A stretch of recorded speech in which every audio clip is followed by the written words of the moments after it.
Friends, welcome to KS. Today we will discuss about pronoun. आज हम लोग discuss करेंगे कि प्रोनाउन क्या होता है और उसी के बारे में बेसिकली पढ़ाई करेंगे कि प्रोनाउंस कितने होते हैं और प्रोनाउंस का यूज क्या है हमारे डेली लाइफ और दैनिक जीवन में। तो चलो शुरू करते हैं। Let us start. फोकस बनाए रखो, कंटिन्यूअसली के साथ करते हैं। हम बोलते हैं प्रोनाउंस को डिस्कस करेंगे। ओके, तो pronoun. What is pronouns? Definitions will be rise from English grammar. What does mean pronoun? या what is pronoun? Pronoun कहते किसे हैं हम जानेंगे कि पार्ट ऑफ स्पीच जब हम लोग पढ़ते हैं तो उसमें आता है noun, pronoun, adjective, adverb, preposition, conjunction, interjection सब आते हैं। तो उसी का एक पार्ट है प्रोनाउन। तो इस प्रोनाउन को हम यहाँ पे ब्रीफ में पढ़ेंगे। ओके, तो डिस्कस करेंगे कि प्रोनाउंस होते क्या हैं, एग्जांपल क्या है, उसके बाद पढ़ेंगे काइंड्स ऑफ प्रोनाउन क्या होते हैं। तो चलो हम लोग एक एक करके देखते हैं। तो प्रोनाउन का डेफिनेशन सबसे पहले हम लोग देखेंगे कि प्रोनाउन क्या है। A pronoun is a word, कैसा है? A pronoun is a word used place of a noun. Pronoun एक ऐसा वर्ड है कि जो कि हमेशा नाउन के पहले उसका प्रयोग होता है। आपको डिफिनेशन अगर नहीं पता होगा तो आप यहाँ से नोट कर सकते हो कि pronoun is a word used instead of noun. Okay, या दूसरा definition A pronoun is a word used place before a noun. लिख सकते हो इस डिफिनेशन को कि pronoun is a word used instead of a noun. थोड़ा फास्ट नोट डाउन करो। तो हम लोग पढ़ेंगे प्रोनाउन अभी जस्ट एक प्रोनाउन का डेफिनेशन नोट किए थे कि प्रोनाउन मतलब कहते हैं कि pronoun is a word used instead before a noun. तो इसका एग्जांपल्स भी है, we see it they are called pronouns. But इससे पहले हम पढ़ेंगे how many types of pronoun. Questions ये भी आपसे कोई पूछ सकते हैं कि आपने प्रोनाउन पढ़ा तो उसमें कितने टाइप्स ऑफ प्रोनाउंस होते हैं उसको बताइए। तो टाइप्स ऑफ प्रोनाउंस के बारे में डिस्कस करना है तो there are basic 10 types of pronouns. कितने होते हैं? 10। तो 10 होते हैं। सबका हम लोग एक एक करके नाम जानेंगे कि कौन कौन होते हैं बेसिक 10 प्रोनाउंस। उसको चलिए हम लोग डिस्कस करते हैं। फर्स्ट प्रोनाउंस हम लोग का पर्सनल प्रोनाउंस। कैसा प्रोनाउंस है? पर्सनल प्रोनाउंस, जिसको हम लोग बोलते हैं हिंदी मीडियम के स्टूडेंट ध्यान देंगे पुरुषवाचक सर्वनाम। क्या बोलते हैं? पुरुषवाचक सर्वनाम, that means personal pronouns. Okay, second आता है मेरा पोसेसिव प्रोनाउन। पोसेसिव यानी जिससे मेरा अधिकार व्यक्त किया जाए। क्या किया जाए? अधिकार। पोसेसिव का अर्थ होता है अधिकार यानी अधिकारवाचक सर्वनाम। थर्ड आता है रिफ्लेक्सिव प्रोनाउन। रिफ्लेक्सिव जिससे किसी निजी व्यक्ति की बोल, जैसे निजवाचक सर्वनाम। ठीक है, उसके बाद आता है चार इम्फेटिक प्रोनाउंस, बलदायक। इम्फेटिक यानी सहानुभूति, बलदायक प्रोनाउन यानी सर्वनाम जिसको बोलते हैं हम लोग उसको बोलते हैं इम्फेटिक प्रोनाउन। जहां पे बल की आवश्यकता पड़े, किसी सेंटेंस में लगे कि हाँ यहाँ पे बल की मतलब बल पूर्ण हो रहा है, वहां हम लोग बोलते हैं कि यहाँ सेंटेंस में इम्फेटिक प्रोनाउंस का रोल है। आगे देखना 5 नंबर की बात करते हैं कि डेमोन्स्ट्रेटिव प्रोनाउंस क्या होते हैं। तो डेमोन्स्ट्रेटिव प्रोनाउंस में कुछ नहीं, डेमोन्स्ट्रेटिव प्रोनाउन का मतलब निश्चयवाचक। हाँ, आज वर्षा होने वाली है या फिक्स है आज वर्षा होगी। फिक्स है कि आज वर्षा होगी यानी फिक्स हो गया, दैट मींस डेमोन्स्ट्रेटिव प्रोनाउंस हो गया। लेकिन इसी में देखना आगे की इनडेफिनिट प्रोनाउंस भी है। अनइनडेफिनिट अनिश्चयवाचक सर्वनाम। वर्षा होने वाली है, होगी या नहीं होगी एक डिपेंड क्लियर नहीं है, यानी जस्टिफाई नहीं हो रहा है कि वर्षा होगी भी या नहीं भी होगी। दैट मींस कौन सा प्रोनाउन हो जाएगा? तो इनडेफिनिट प्रोनाउन हो जाएगा यानी अनिश्चयवाचक सर्वनाम। आगे देखना डिस्ट्रीब्यूटिव के बाद हो गया तुम्हारा इंडेफिनिट का डिस्ट्रीब्यूटिव। डिस्ट्रीब्यूटिव प्रोनाउन यानी व्यष्टिवाचक। डिस्ट्रीब्यूटिव का मतलब क्या होता है? व्यष्टिवाचक प्रोनाउन का हिंदी का सर्वनाम। यानी हम लोग पढ़ेंगे डिस्ट्रीब्यूटिव में व्यष्टिवाचक सर्वनाम किसे कहते हैं, आगे डिस्कस करेंगे। 8 नंबर में रेसिप्रोकल प्रोनाउन। रेसिप्रोकल परस्पर एक दूसरे में कैसा संबंध है उसके बारे में पढ़ेंगे रेसिप्रोकल प्रोनाउंस में परस्पर। आगे देखना फिर 9 नंबर में रिलेटिव प्रोनाउंस, संबंधवाचक सर्वनाम। रिलेटिव प्रोनाउंस क्या होते हैं? संबंधवाचक सर्वनाम हम लोग सबको एक एक करके पढ़ेंगे डिफिनेशंस विद रूल्स के साथ कि क्या है इनका, क्या तक लिमिटेशन है, कैसे वर्क करते हैं इन द सेंटेंस। ओके, आगे बढ़ते हैं हम लोग इंट्रोगेटिव प्रोनाउन यानी प्रश्नवाचक सर्वनाम। सेंटेंस में कैसे इसका यूज करें, इंट्रोगेटिव प्रोनाउंस का कैसे आते हैं प्रश्न, सारे पे हम लोग डिस्कशन करेंगे। तो फटाफट इसको तुम लोग नोट करो कि how many types of pronouns. Basically there are 10 types of pronouns: personal pronoun, possessive pronoun, reflective pronoun, infinitive, demonstrative, indefinite, distributive, reciprocal and relative interrogative. These are 10 basic types of pronouns. तो आप इसको note करो और हम लोग पढ़ेंगे next personal pronouns heading डालना और पर्सनल प्रोनाउंस हम लोग पढ़ेंगे, नोट करो। तो हम लोग का पहला टॉपिक था पर्सनल प्रोनाउन। तो पर्सनल प्रोनाउन का डेफिनेशन जानेंगे हम लोग कि I, we, he, she and they are called personal pronouns. Personal pronouns कहते किसे हैं? तो अगर तुमको कहीं भी दिखाई दे I, we, you, he, she, it and they are called personal pronouns. उसके बाद देखो यहाँ पर्सनल प्रोनाउन का अर्थ क्या है। कहने का मतलब यह है कि पर्सनल का अर्थ था रिलेटिंग टू पर्सन। कैसे? हम लोग पर्सन से रिलेट करेंगे। किससे रिलेट करेंगे? पर्सन से। पर्सन से कहने का मतलब है first person, second person, third person से रिलेट करेंगे। ओके, तो याद रखना कि पर्सनल प्रोनाउंस यानी पर्सनल का अर्थ होता है रिलेटिंग टू पर्सन। मैं यहाँ पे लिख भी देता हूँ पर्सनल का अर्थ क्या होता है। पर्सनल का अर्थ होता है relating to person, relating to person. क्या होता है? Relating to person. और उसके बाद एक चीज और होता है कि पर्सनल प्रोनाउंस के रूप केस वाइज बदलते रहते हैं। नोट डाल के लिखना, नोट डाल के लिखना। पर्सनल प्रोनाउन के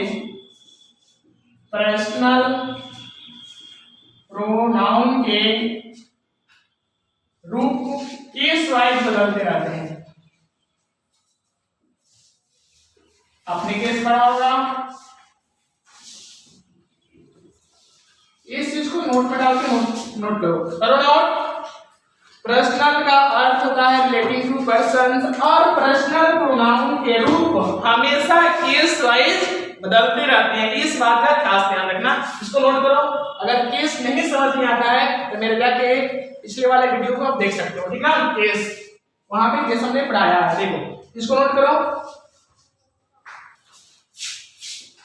तो देखो हम लोग पढ़ रहे थे पर्सनल प्रोनाउन का अर्थ होता है रिलेटिंग टू पर्सन। उसके बाद हम लोग पढ़े कि पर्सनल प्रोनाउंस केस वाइज बदलते रहते हैं। तो केस नहीं पता है तो जान लो, मैं शॉर्ट फॉर्म में बता देता हूँ। केस 3 तरीके के होते हैं, नॉमिनेटिव, पोसेसिव और ऑब्जेक्टिव। इस कितने होते हैं? 3, नॉमिनेटिव, पोसेसिव और ऑब्जेक्टिव।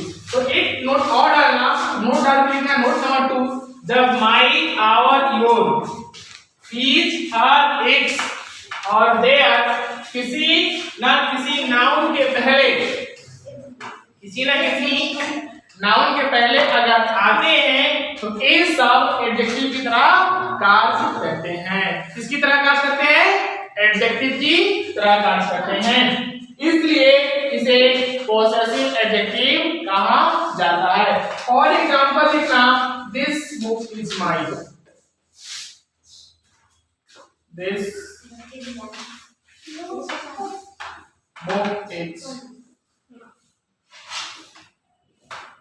और एग्जांपल लिखना, this is my book, this is my book, this is my book.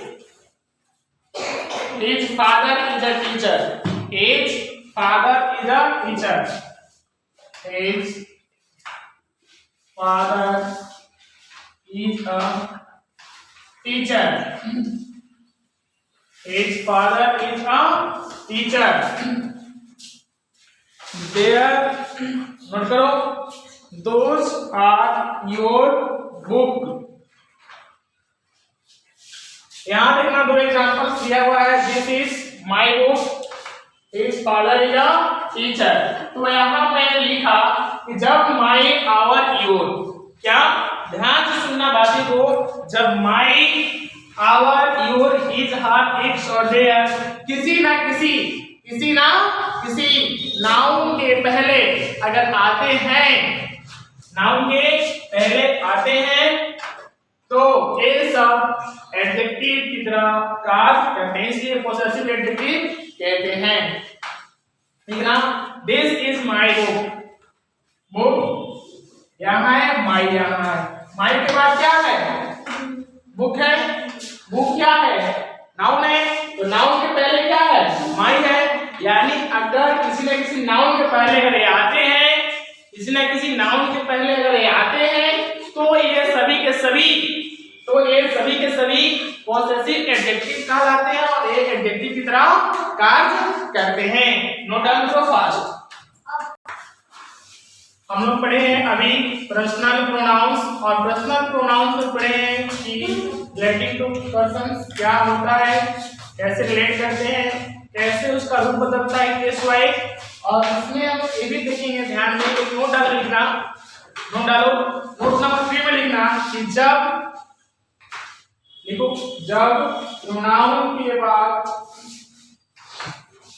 Pronoun के बाद कोई नाउन आए, जब प्रोनाउन के बाद कोई नाउन आए तो वह प्रोनाउन एडजेक्टिव की तरह कार्य करने लगता है, तो वह प्रोनाउन एडजेक्टिव की तरह कार्य करने लगता है। नोट नंबर 4 डालना, एक डालो नोट और नोट नंबर 4 में लिखना नाउन के बदले प्रोनाउन का प्रयोग किया जाता है, इसलिए प्रोनाउन के बाद कोई नाउन नहीं आता है। ठीक है, लिखो। अब हम लोग का दूसरा टॉपिक है पोसेसिव प्रोनाउन। क्या है पोसेसिव प्रोनाउन? पोसेसिव प्रोनाउन हम लोग जानते थे कि जिससे वस्तु पर अधिकार दर्शाने का बोध होता हो, अधिकार की बात करता हो, उसको हम बोलते हैं पोसेसिव प्रोनाउंस, यानी अधिकारवाचक। तो देखो पोसेसिव होता क्या है, तो डिफिनेशंस क्या दिया गया उसके बारे में देखते हैं। Possessive pronouns, the pronouns used possessions is called possessive pronoun. क्या बोलते हैं? वैसा प्रोनाउंस जो कि शो करे, किसको शो करे? पोसेशन को शो करे। किसको शो करे?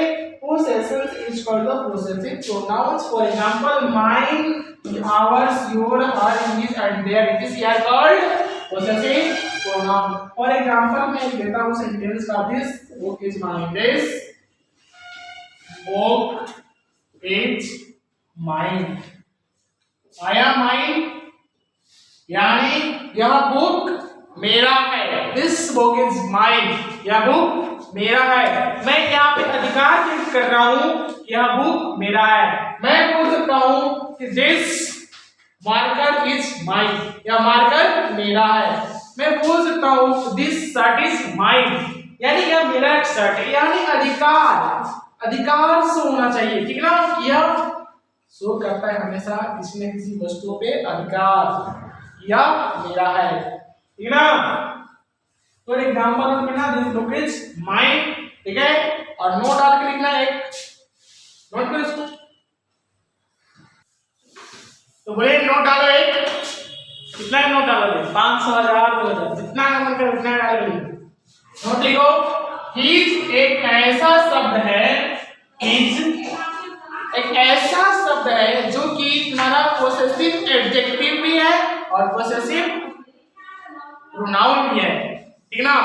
बोथ ही है, दोनों में है। यानी this is his car, this car is his. Sentence देखना, this is his car, this car is his. यानी कहने का मतलब यह है कि हिज एक ऐसा इकलौता शब्द है जो कि दोनों में रहता है, पोसेसिव एडजेक्टिव भी होता है और पोसेसिव प्रोनाउन भी होता है, ठीक ना?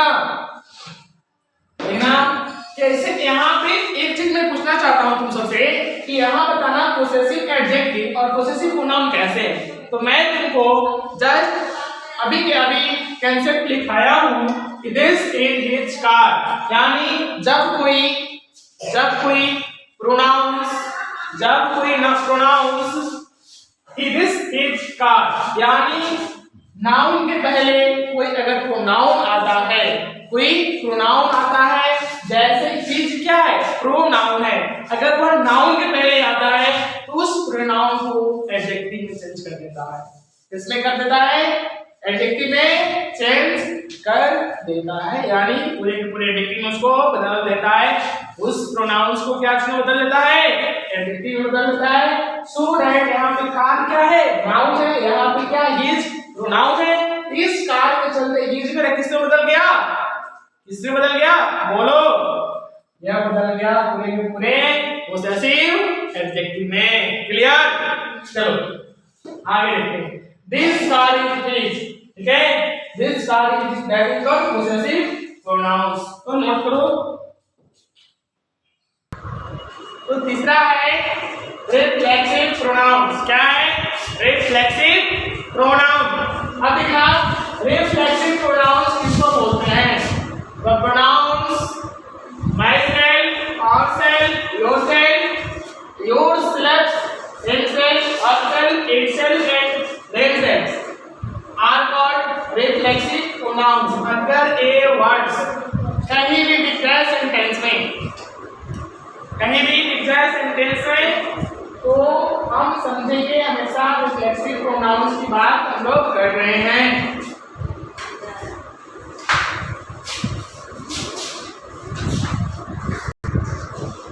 तो अगर कहीं भी myself, ourself, herself, yourself, कहीं भी लिखे सब वर्ड्स सेंटेंस में, तो हम समझेंगे कि रिफ्लेक्सिव प्रोनाउंस की बात हो रही है।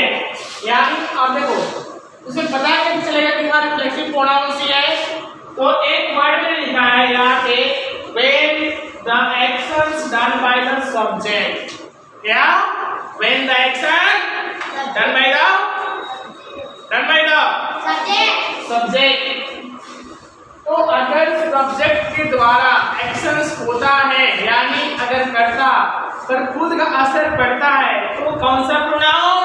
Reflexive pronoun. कौन सा प्रोनाउन? Reflexive pronoun. चलो देखो, तो कहने का मतलब कि when the actions done by the subject turns back upon the subject, यानी अगर हम कोई काम करें और काम करने का असर, काम करने का असर खुद पर ही पड़े, हम पे ही पड़े, तो दैट इज रिफ्लेक्सिव प्रोनाउन। जैसे मैं एक एग्जांपल लिखा, I hurt myself. I hurt myself, मैंने अपने आप को चोट पहुंचाई। आई हर्ट माई सेल्फ, मैंने अपने आप को चोट पहुंचाई। मान लो अगर सपोज दैट तुम्हारे पैर में चोट लगा, ऐसे ऐसे करके कर रहे हो, स्टिक लेके, अगर कस में चोट लग गया तो क्या करोगे? बोलोगे ओह माय गॉड, मैंने अपने आप को चोट पहुंचाई। इसलिए I hurt myself, myself आया, that means reflexive pronouns. We can help ourself, हम लोग अपने आप को मदद कर सकते हैं। सी रेड हरसेल्फ, उसने अपने आप को खुद से बर्बाद किया। जब आग लगी हो सीने में, तो बर्बादी के सिवाय और कुछ नहीं होता है, ठीक ना? तो देखो, सी रेड हरसेल्फ, सी रेड हरसेल्फ, यानी उसने अपने आप को खुद से बर्बाद किया। और किसने किया? अपने आप किया। यानी जब सब्जेक्ट का असर खुद पर पड़े, एक्शन खुद पर पड़े, कर्ता का असर खुद पर पड़े, काम का असर खुद पर पड़े, तो हम लोग कहेंगे यार सारे के सारे क्या है? रिफ्लेक्सिव प्रोनाउंस है। इसको एक बार फटाफट नोट करो, इसका स्क्रीनशॉट लेना है, स्क्रीनशॉट ले लो जल्दी। देखो, इसको नोट कर लिया, और हम लोग कल की क्लास में पढ़ेंगे कि इंफेटिक प्रोनाउंस क्या होते हैं, स्लैब्स किसके साथ जुड़ता है, सेल्फ किसके साथ जुड़ता है, कब सिंगुलर कब किस प्लूरल में जुड़ता है, इस चीज को कल पढ़ेंगे। तो कल की क्लास मिस नहीं करना, ठीक है? और देखो, इसको नोट कर लो और घर पे जाके एक बार तुमसे रिवाइज करना। और जहां भी किसी भी अगर टॉपिक या सेक्शन में डाउट है तो तुम कमेंट सेक्शन में जाके कमेंट करके तुम बेझिझक पूछ सकते हो कि सर मुझे इस टॉपिक में डाउट है। तुम्हारे डाउट का मैं पूरी तरह से कोशिश करूंगा कि तुम्हारा डाउट क्लियर जाए। तब तक के लिए जय हिंद, मिलते हैं नेक्स्ट क्लास में।